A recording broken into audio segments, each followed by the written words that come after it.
Presiden Joko Widodo dan Iriana Jokowi mengunjungi kota Irpin, Ukraina pada Rabu 29 Juni. Di kota tersebut, Presiden mengungkapkan kesedihannya saat melihat puing-puing bangunan apartemen yang rusak akibat perang. Ia berharap agar perang bisa segera dihentikan. Dalam foto yang dirilis BPMI Sekretariat Presiden, Jokowi dan Iriana tampak berdiri di depan bangunan apartemen yang hancur.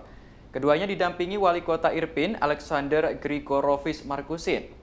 Dalam kesempatan itu, Presiden Jokowi mengungkapkan kesedihannya saat melihat banyaknya rumah-rumah yang rusak. Tak hanya itu, sejumlah infrastruktur juga hancur akibat perang. Presiden berharap agar perang bisa segera dihentikan dan tidak ada lagi kota-kota di Ukraina yang rusak akibat perang. Saat meninjau kota Irpin, Presiden dan Ibu Iriana didampingi Menteri Luar Negeri Retno Marsudi dan Sekretaris Kabinet Pramono Anung. Dikutip dari siaran pers Sekretariat Presiden, ada sejumlah kegiatan yang akan dilakukan Presiden Jokowi selama di Ukraina.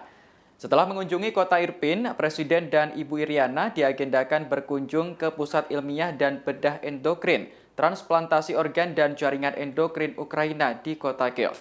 Kemudian pada siang harinya, Presiden Jokowi akan ke Istana Mariinsky untuk bertemu Presiden Zelensky. Keduanya akan berdialog untuk membangun perdamaian terkait konflik dengan Rusia.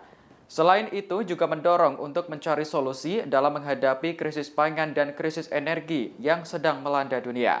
Sore harinya Presiden Jokowi dan Ibu Iriana beserta rombongan terbatas akan kembali ke stasiun sentral Kiev. Rombongan kemudian bertolak menuju stasiun di Polandia dengan menggunakan kereta luar biasa. Kerusakan yang terjadi di kota Irpin akibat perang dan sangat menyedihkan sekali, banyak rumah-rumah yang rusak, kemudian juga infrastruktur yang rusak, dan kita harapkan tidak ada lagi kota-kota yang rusak di Ukraina akibat perang.